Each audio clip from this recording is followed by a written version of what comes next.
What happens when a Pentagon nominee can't even say the words, "Russia invaded Ukraine"? That's not just a gaffe. It's a glimpse into how truth itself is being treated as negotiable inside Washington. And if America's leaders can't even name an invasion for what it is, how can we expect them to stand up to Vladimir Putin?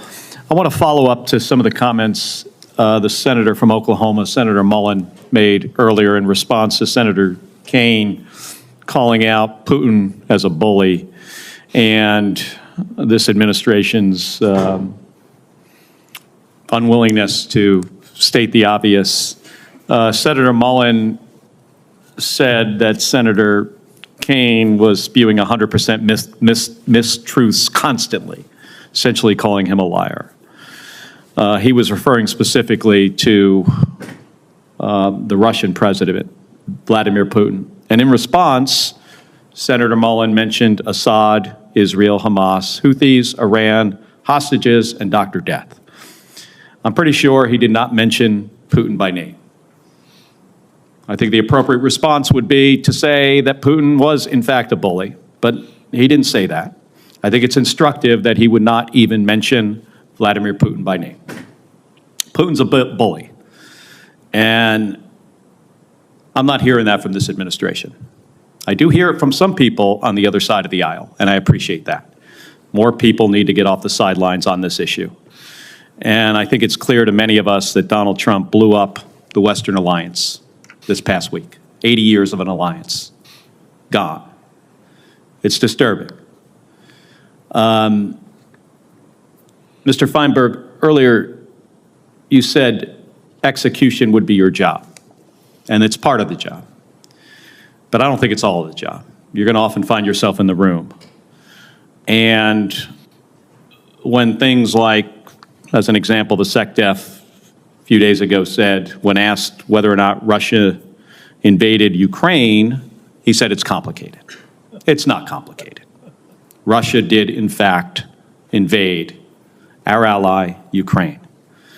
So, Mr. Feinberg, would you agree that you have a role beyond just execution in offering some advice when you hear things that are just fundamentally inaccurate? I do think the deputy should at times give his view on policy, for sure. I think it should be behind closed doors and not in public. And I think it's important for the deputy to understand that he, regardless of what his opinion may or may not be, that ultimately the secretary and the president will decide what the policies are, and it's important to execute it. That's fair. Yeah. That's good to hear. Yeah. Mr. Feinberg, did Russia invade Ukraine? Well, going to my behind closed doors statement a second ago, I'll just say this. They moved tanks and troops and armored personnel carriers across the Ukrainian border. It's a pretty simple question. Yeah. Well, here's how, if I may, I'd like to say. If you would ask the chairman of this committee if Russia invaded Ukraine, I'm pretty sure, the Republican chairman, I'm pretty sure I would know the answer. I got you. However, there's a very tense negotiation going on now. It's important for American interests. I don't have. Mr. Feinberg, we've got to live in the real world here. Yeah, but I mean, things happen, and it's obvious to the rest of the world. Yeah. And I think it's obvious to Europe right now that we just blew up an alliance. And for us not to be able to say an obvious fact it doesn't help a negotiation.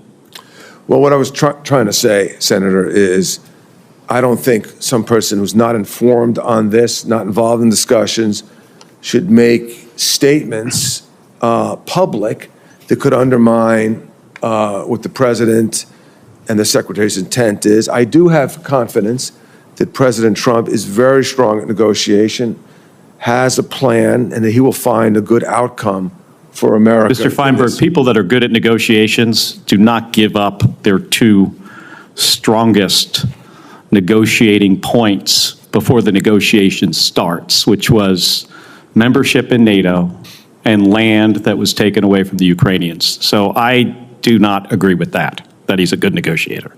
He actually, this week, has been a pretty bad negotiator.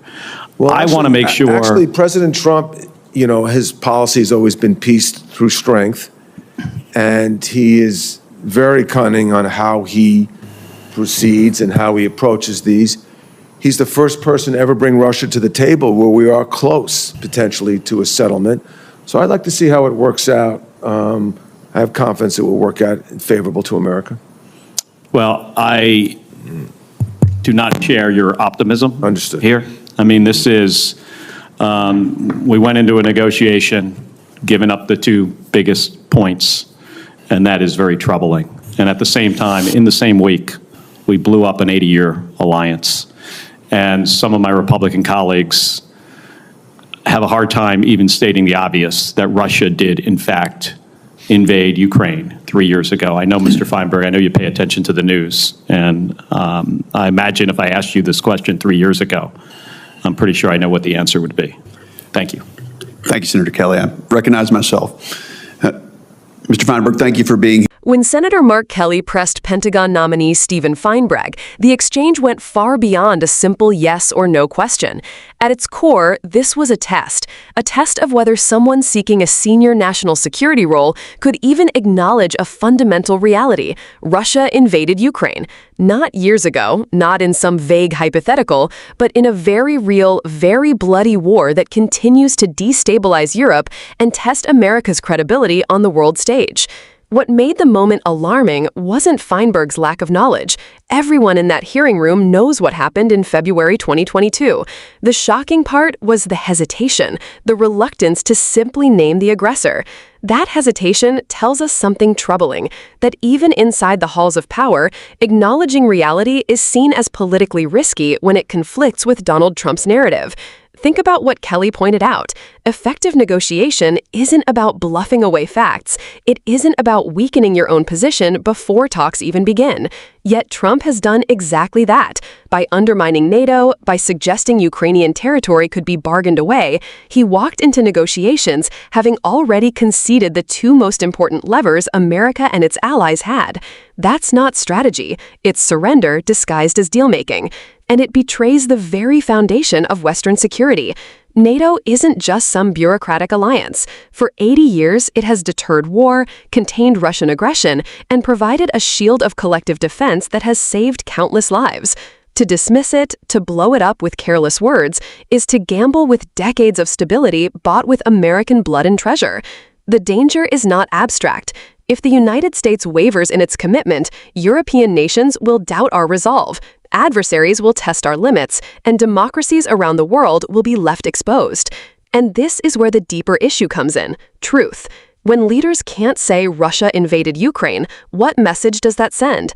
It signals weakness, it signals confusion, and it tells authoritarians like Putin exactly what they want to hear: that America is too divided, too compromised by partisan loyalty to defend even the most basic facts. Authoritarian regimes thrive in that vacuum. This isn't just about Ukraine. It's about the credibility of American democracy. If we cannot speak truthfully about global events, if our leaders are too afraid to name an aggressor, how can we be trusted to defend our allies, deter our adversaries, or even lead within our own borders? Senator Kelly's frustration was justified. He reminded us that politics cannot rewrite reality. Tanks crossing borders, missiles hitting cities, civilians fleeing for their lives, that's not complicated. It's invasion. And pretending otherwise is not diplomacy, it's denial. For viewers, here's the key takeaway. Moments like this hearing may seem like political theater, but they reveal something far more dangerous. They show us how the erosion of truth at home weakens America abroad. If partisan spin becomes more powerful than facts, then every alliance, every treaty, every safeguard we rely on becomes vulnerable. That's why paying attention matters, not just to what leaders say, but to what they refuse to say. Because silence and hesitation in the face of obvious truth are not neutral acts. They are signals of weakness, and adversaries like Putin are listening closely. If you believe America must remain a nation that stands on truth, that honors its alliances, and that understands peace comes not from denial but from strength rooted in honesty, then stay engaged. Share this video, talk about it, because the more we allow political expediency to replace reality, the more we all stand to lose.